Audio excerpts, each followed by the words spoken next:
The story of a mountain is usually one we can read with our eyes. We see the immense crushing power of tectonic plates colliding, forcing the very crust of our planet upwards, inch by painstaking inch, over millennia. We see the patient, relentless work of wind and water, carving, sculpting, and wearing away the stone, leaving behind the familiar jagged peaks and sweeping valleys that define our world's great ranges. For the most part, a mountain's existence is self-evident. Its form tells the tale of its violent birth and slow, graceful decay. But what of the mountains that seem to defy this narrative? Across the globe, there are formations that stand apart, their shapes so peculiar they feel almost deliberate. Peaks that look misplaced or unfinished, with vast, flat summits that appear sheared by a giant's blade. Towers that rise sheer from a flat plain, without the courtesy of foothills to announce their presence. These are shapes that feel more architectural than geological, more designed than evolved. They are the outliers, the glorious exceptions to the rules. These strange mountains have, for centuries, been fertile ground for the human imagination. They have inspired myths of gods and monsters, fueled wild conspiracy theories, and sparked decades of fierce scientific debate. Their mystery, however, is not born of the supernatural, but from rare and extraordinary geological coincidences. In this journey we will explore 6 of the strangest shaped mountains on Earth. We'll uncover the remarkable stories of how they formed, why they look so wonderfully wrong, and what it has taken for humankind to finally stand upon their summits.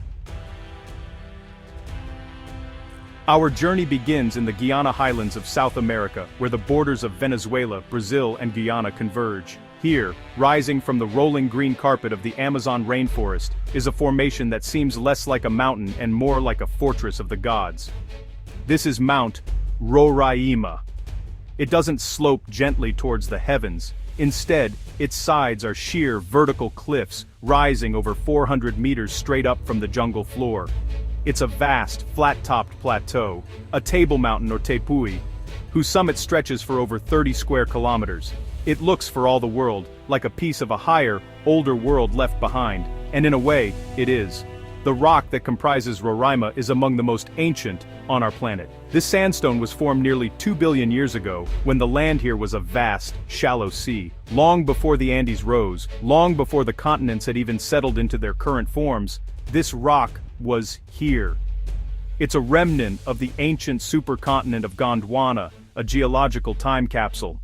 The sheer cliffs are the result of eons of erosion, where softer surrounding rock was simply washed away, leaving this incredibly hard, resistant block of sandstone standing in defiant isolation.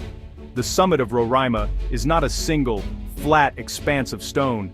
It's a bizarre, labyrinthine landscape of its own. Rain, falling here for millions of years, has carved the surface into a maze of black, lichen-covered rocks, deep fissures, and crystal-lined pools. It's a monochromatic world, often shrouded in thick, swirling mist, punctuated by strange, carnivorous pitcher plants and delicate bell-shaped flowers found nowhere else on Earth. This is a biological island, isolated from the world below for so long that a third of its plant life is entirely unique to its summit. It is a world within a world.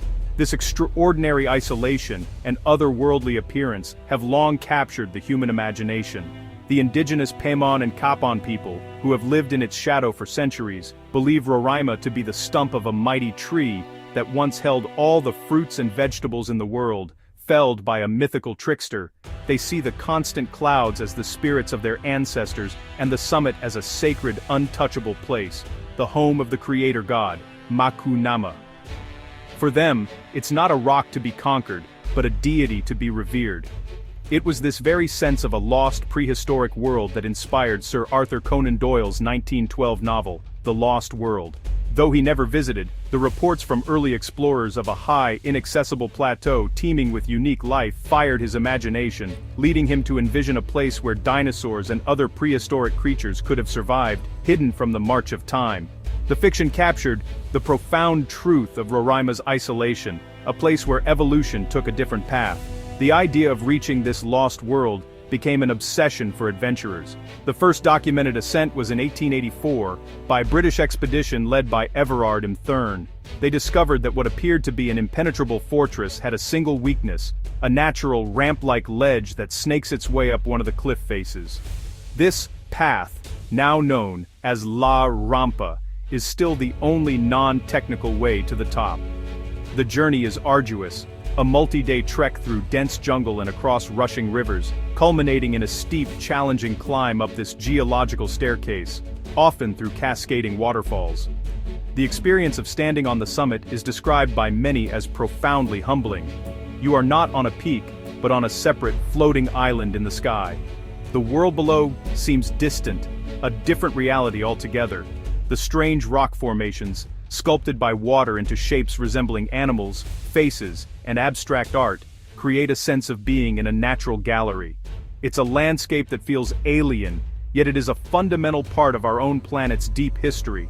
The challenge of Roraima is not just the physical climb, but the mental adjustment to its scale and age.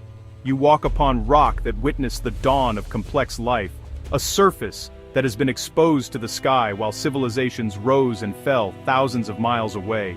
The constant mist can reduce visibility to mere feet, disorienting climbers and reinforcing the feeling of being in a place that operates on its own terms, by its own rules. Today, Roraima is a popular, if demanding, destination for trekkers from around the world. They come to witness the unique geology, the endemic wildlife, and the sheer breathtaking spectacle of the place. But even with guides and established trails, the mountain retains its mystery.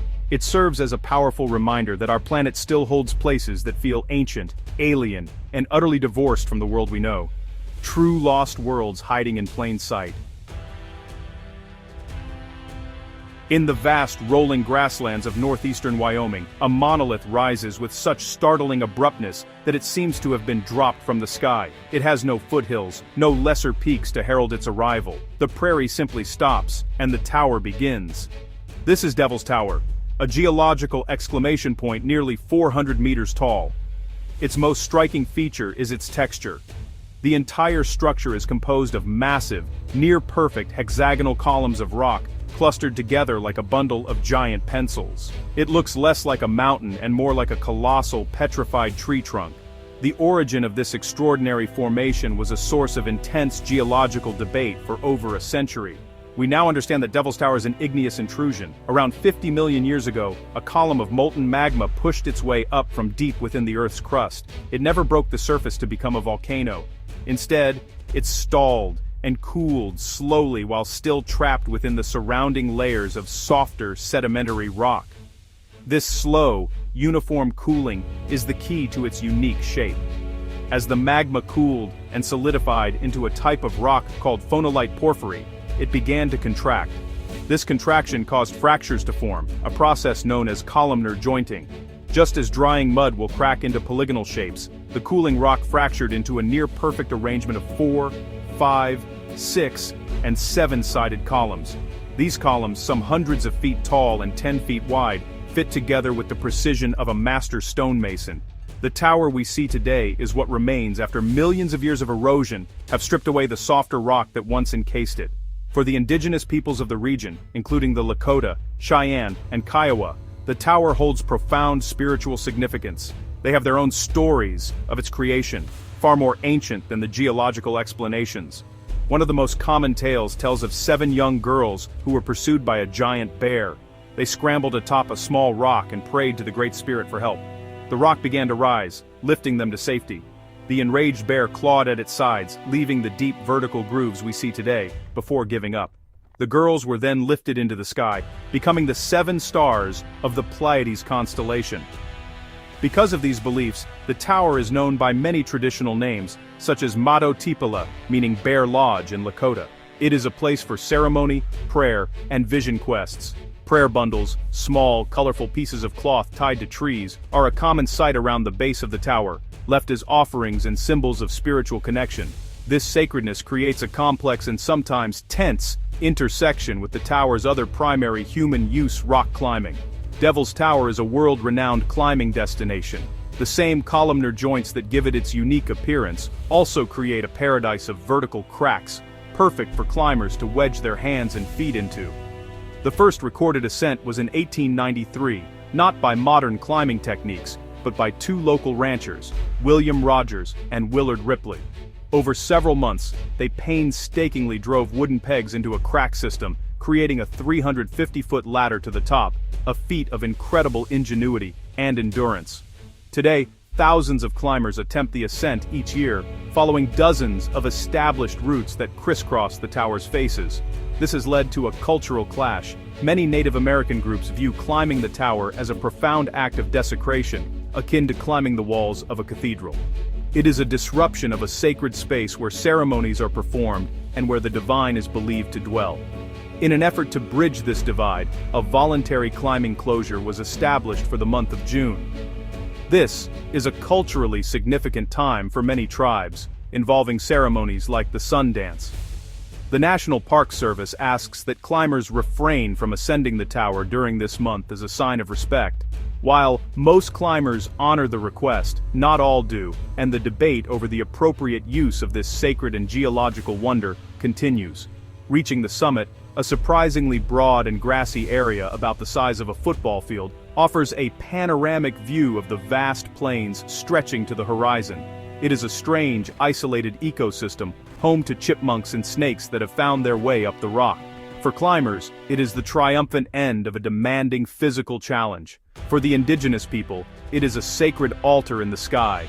Devil's Tower is more than just a geological anomaly. It is a place where deep time, human spirituality, and modern recreation meet in a dramatic and sometimes contentious embrace. In the remote, high-altitude desert of western Tibet stands a mountain that seems impossibly perfect. This is Mount Kailash.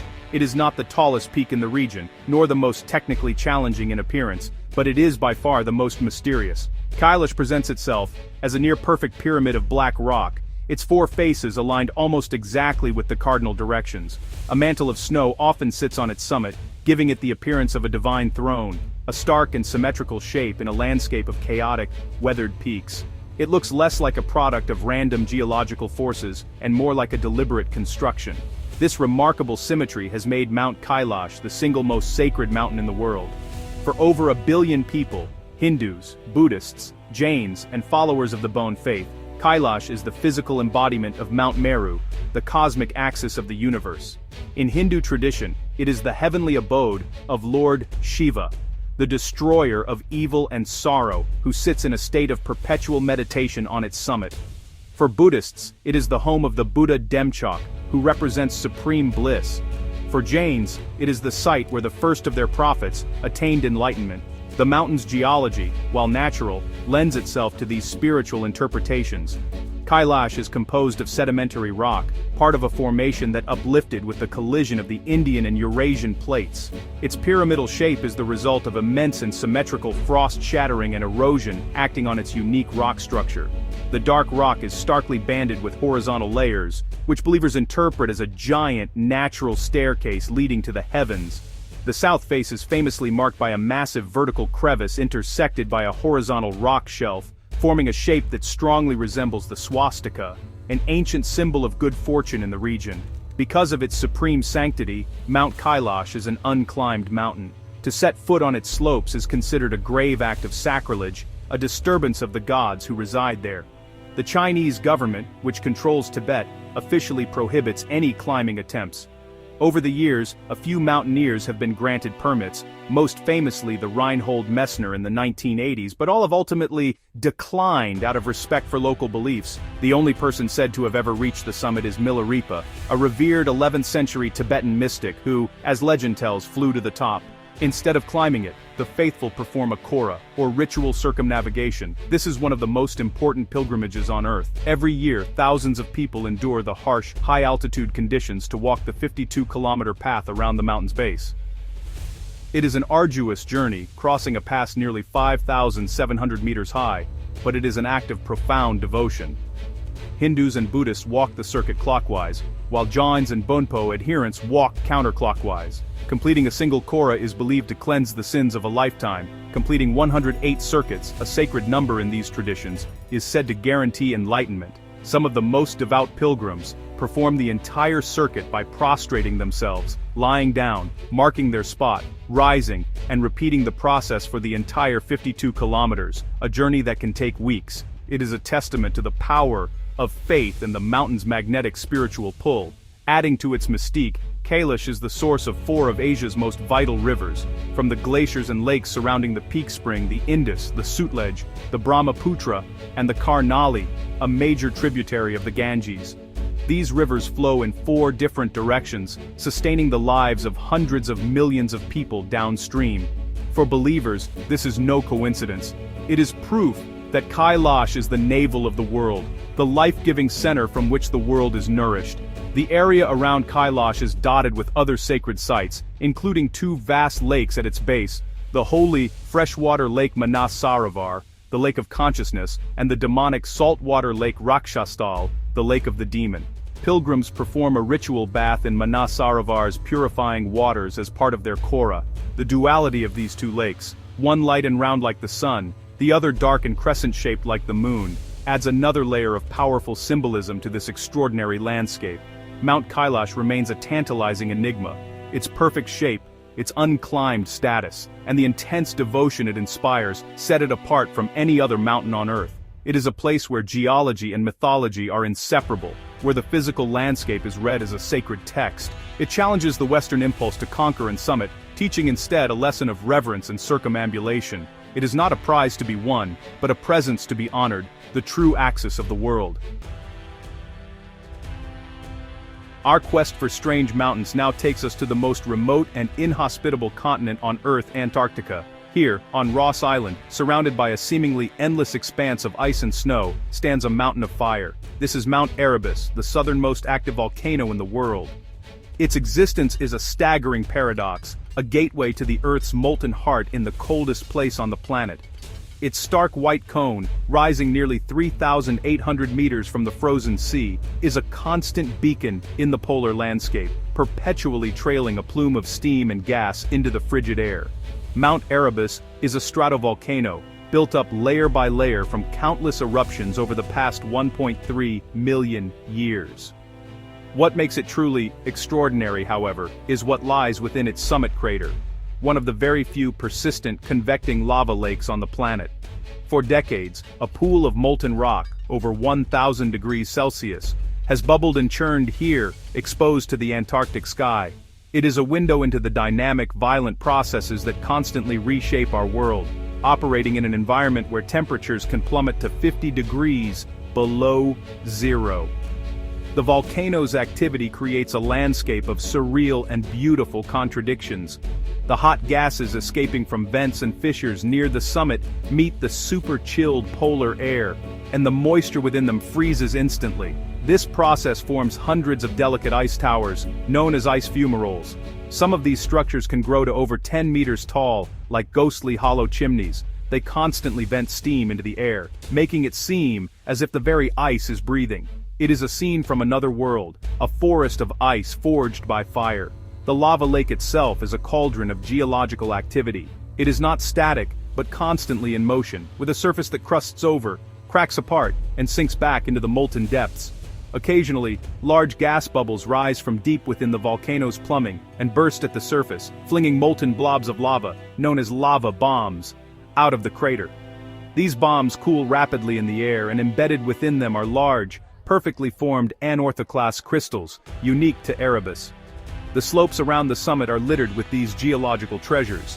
Studying Mount Erebus is a monumental challenge. Scientists who work here must contend with extreme cold, hurricane-force winds, and the ever-present dangers of an active volcano. The research station near the summit is one of the most remote and extreme scientific outposts in the world. Researchers must be skilled mountaineers as well as volcanologists, using ropes and ice axes to navigate the treacherous terrain and get close enough to deploy their instruments. The reason for Erebus's existence in this frozen wasteland is a geological hotspot, a plume of superheated mantle material rising from deep within the Earth. This plume has remained stationary for millions of years, punching through the Antarctic plate as it slowly drifts overhead. This is the same process that formed the Hawaiian Islands, but the context could not be more different. Here, the hotspot has created a volcanic sentinel guarding the entrance to McMurdo Sound, the main sea route to the continent's interior.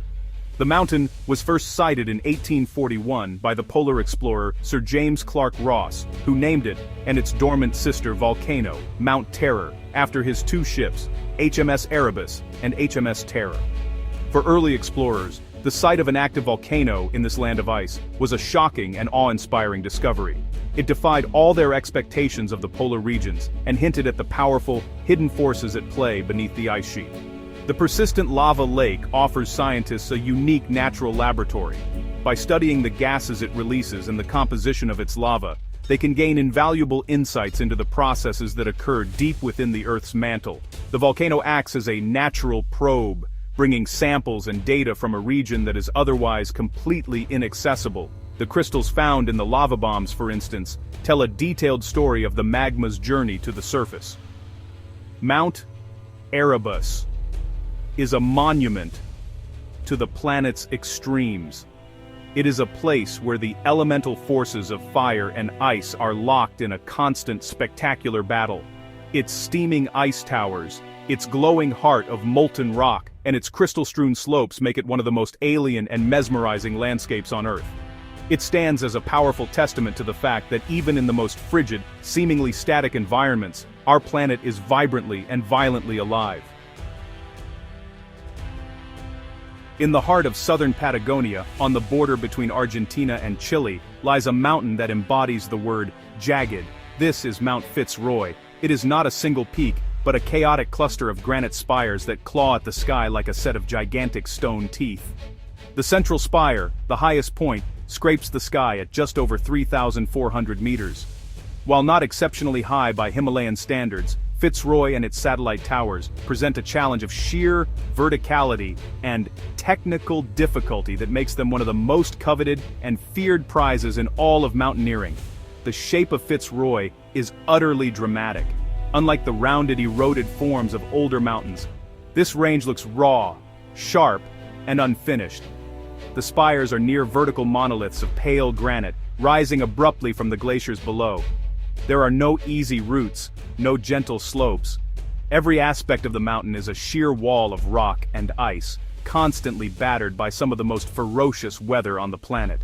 The local Aonakeng Tehuelche people called the peak Chaltén, which means smoking mountain, as it is almost perpetually shrouded in a banner of cloud, a product of the moist Pacific winds hitting the cold rock. The formation of these granite daggers began around 100 million years ago, when a vast body of magma intruded into the Earth's crust, but like Devil's Tower, failed to erupt. This massive pluton of granite cooled deep underground. The dramatic shape we see today is almost entirely the work of ice. During the Ice Ages, massive glaciers filled the valleys, quarrying away the surrounding weaker rock and plucking at the granite. They carved deep cirques or armchair-shaped basins into the mountain's flanks, leaving behind the sharp ridges or arêtes and pointed peaks, or horns, that define the Fitzroy Massif. It is a masterclass in glacial sculpting. For climbers, Fitzroy represents the ultimate test. The first ascent was not achieved until 1952, by the French alpinists Lionel Terray and Guido Magnone. Their expedition was an epic struggle against vertical rock, treacherous ice, and above all, the infamous Patagonian weather. The winds here can reach incredible speeds with virtually no warning, making climbing not just difficult, but potentially fatal. Storms can trap climbers on the wall for days, testing their endurance to the absolute limit. The climbing on Fitzroy is exceptionally demanding. It requires a high level of skill in both rock climbing on steep, unforgiving granite and ice climbing on frozen couloirs and rime-covered faces. The rock is generally solid but offers few easy lines of weakness. The biggest challenge, however, remains the weather. A successful ascent of Fitzroy depends as much on meteorological luck and patient waiting as it does on climbing ability.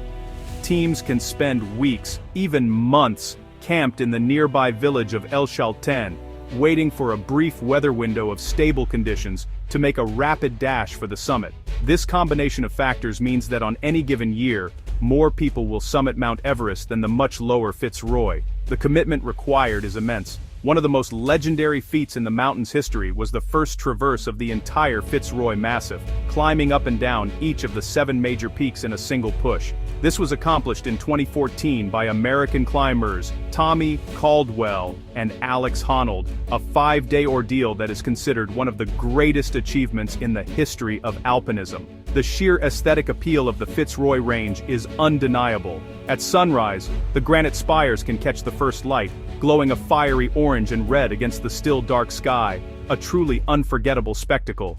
This iconic profile has made it a symbol of Patagonia and a logo for the popular outdoor clothing brand that bears its name. It represents a wild, untamable beauty, the very essence of the rugged Patagonian wilderness. The experience of being in the presence of Fitzroy is humbling. The scale of the vertical relief is difficult to comprehend. From the popular trekking viewpoints, the peaks seem to defy gravity, their sharp lines cutting a dramatic silhouette against the sky. They are a constant reminder of the power of ice to shape the land, and of the extreme challenges and rewards that draw adventurers to the world's most difficult places.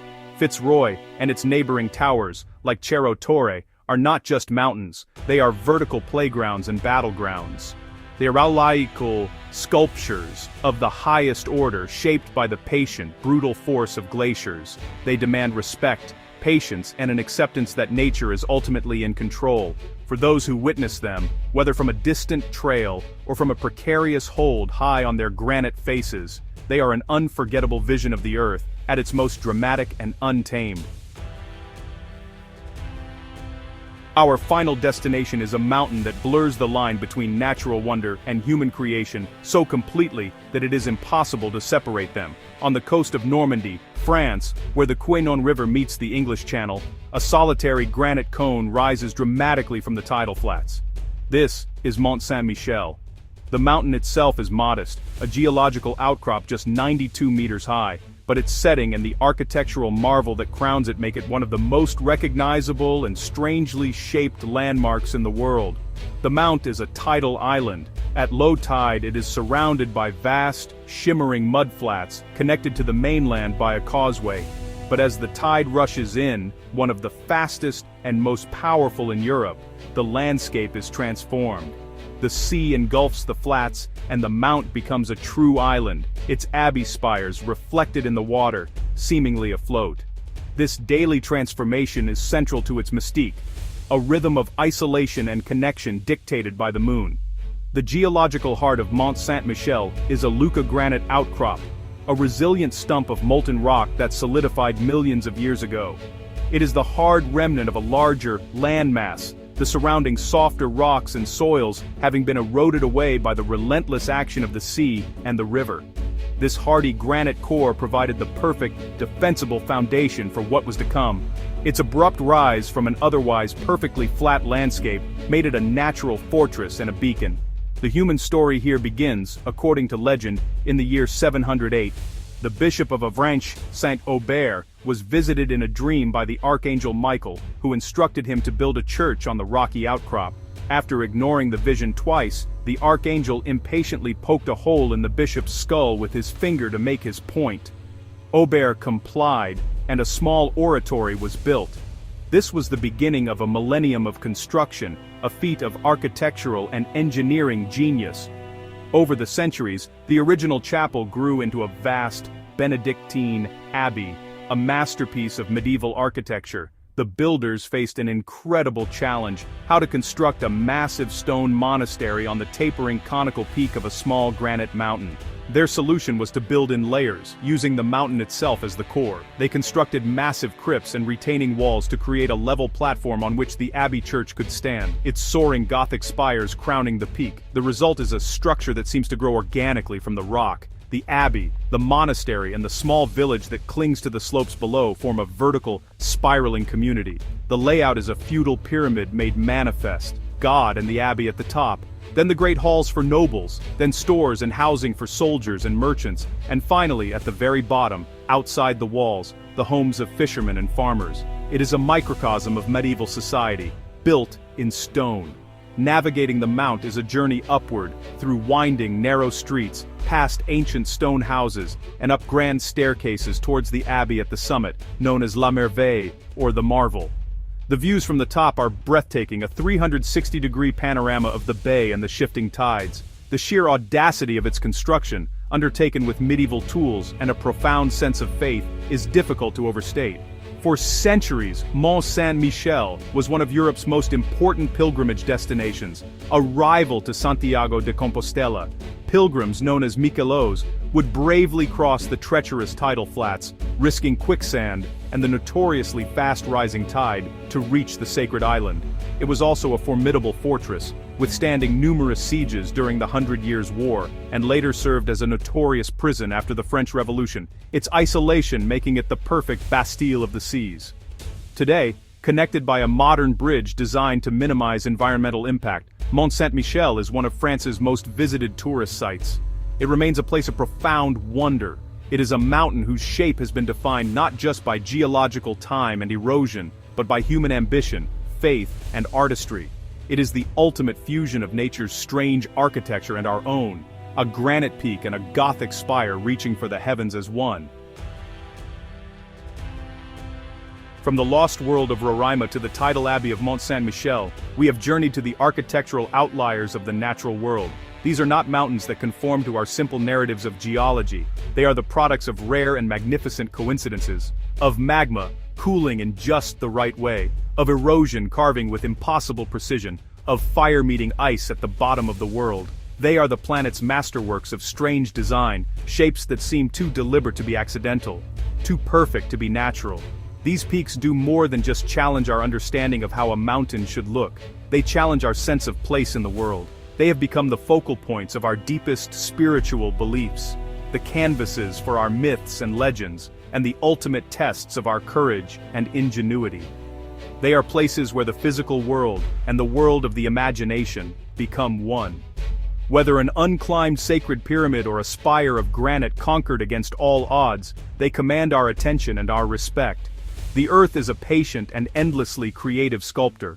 Over millions of years, through forces of unimaginable power and subtlety, it has crafted these unforgettable forms. They stand as monuments to the weird and wonderful possibilities of geology, reminding us that in nature the strangest creations are often the most beautiful and the most enduring. They are proof that our planet's capacity to surprise us is as vast and as deep as geological time itself.